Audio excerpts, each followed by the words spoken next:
प्रकार भगवान का चिंतन करते करते भगवान का भक्त भगवान ही बन जाता है। फिर भगवान में और उसमें कोई फर्क नहीं रह जाता, एक हो जाता है ना। जब मैं था तब हरि नहीं, अब हरि है मैं नाय, और प्रेम गली अति सांकरी जामे दोना समाय। अब वाल्मीकि जी बता रहे हैं, आप कहां कहां रहो सुनो, आप प्रभु वहां रहो जहां तुम ही निवास रहो, जो सदा आपको भोग लगाकर ही कुछ खाते हो। याद रखना, लिखा है रामचरितमानस में, जो भगवान को भोग लगा के खाते हैं, सोना चांदी भी भगवान को समर्पित करके धारण करते हैं, वह भगवान को अपने हृदय में कैद कर लेते हैं। भगवान कहाँ रहते हैं? जो व्यक्ति सब कुछ भगवान के चरणों में समर्पण कर दे, भगवान वहां रहते हैं। पहला स्थान जो समर्पित भोजन करके करता है भगवान उनके मन में। और सुनो, करे नित्य के हृदय में राम के अतिरिक्त कोई और भरोसा नहीं है, किसी पर विश्वास नहीं है। विश्वास है तो केवल भगवान पर। जिनका विश्वास भगवान राम पर है, जिनका विश्वास भगवान कृष्ण पर है, ऐसे भक्तों के बीच में सदा वसंतम सदा भगवान बसते हैं, जो भगवान पर विश्वास रखते हैं, अन्यथा और किसी पर विश्वास, केवल भगवान पर विश्वास। ठाकुर जी के इत्र जरूर से लगाएं। आप यहाँ रहो। जो लोग परिवार के सहित आपका मंत्र जाप करते हैं, आप उनके हृदय में जाकर रहने लग जाओ। जिनके हृदय में काम नहीं है, लोभ नहीं है, दंभ नहीं है, जो सदा सत्य का मार्ग अपनाते हैं, ऐसे लोगों के हृदय में जाकर बस जाओ।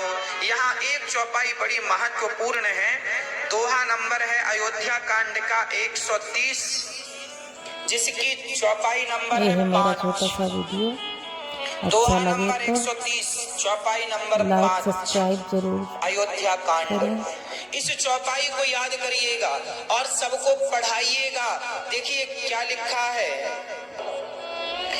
जो जात पात धन धर्म बड़ाई परिवार सबको छोड़कर, जो सदा भगवान को भजते हैं, तैयार किया है। भगवान उनके भीतर रहते हैं।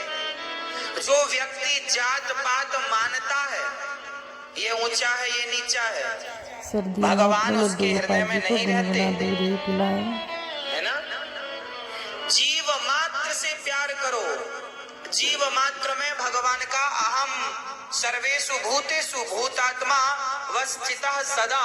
भगवान कहते हैं, जो सब में मेरा दर्शन करता हो, जीव मात्र में जात पात ऊंच नीच का जो दीवार तोड़ करके, जो एक भाव से सब प्रेम मोहब्बत से रहते हो, जहां मैं उनके भीतर रहा करता।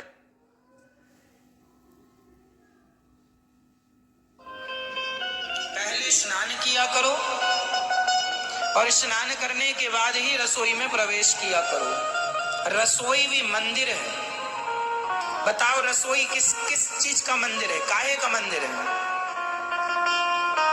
बोलो किसका? अन्नपूर्णा। अन्नपूर्णा आप कह रहे हैं तो सही ही कह रहे होंगे, पर मेरे विचार से कुछ और है। हमारी जो रसोई है वहां वो विचारों का मंदिर होता है। किसका मंदिर? विचारों का। अच्छा अन्न खाओगे तो अच्छे विचार प्रकट होंगे, गंदा अन्न खाओगे गलत विचार आ जाएंगे, और विचार गलत हुए तो जीवन गलत है। विचार कहां से प्रकट होते हैं? जैसा अन्न, जैसा खाए अन्न वैसा रहे मन। इसलिए आहार शुद्धि, आहार शुद्ध तो सब शुद्ध। आहार बिगड़ा बुद्धि बिगड़ी। इसलिए मेरी माँ, पहले स्नान किया करो, सवेरे उठकर नहा धोकर बड़े प्रेम से साफ स्वच्छ कपड़े, स्वच्छ मीन्स धुले हुए कपड़े, वही नहीं कि कल वही पहन के सोए थे, उठे तो फिर वही पहन लिया ना। साफ कपड़े धुले हुए पहनकर फिर रसोई में प्रवेश करना, इस भाव से कि ये रसोई मंदिर है, यहाँ से ही मेरे पति के, मेरे बच्चों के, मेरा यहीं से विचारों का निर्माण यहीं से होगा।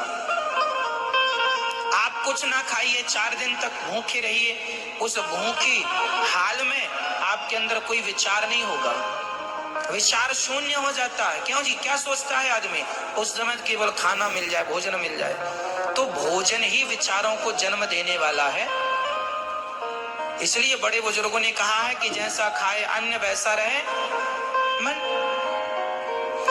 जैसी राखे शुद्धि वैसी बने बुद्धि। आजकल हमारी माताएं और हमारे छोटे छोटे बच्चे और ये पुरुष लोग ये शुद्धि का ख्याल नहीं रखते। अपने घर का एक कानून बना दो, कोई भी बाथरूम जाएगा तो बाथरूम से लौटने के पहले 4 कुल्ला करना और हाथ धुलना और पांव धुलना अनिवार्य। बाथरूम जाइए तो हाथ, पांव और कुल्ला करना अनिवार्य है, तब आप शुद्ध होते हैं।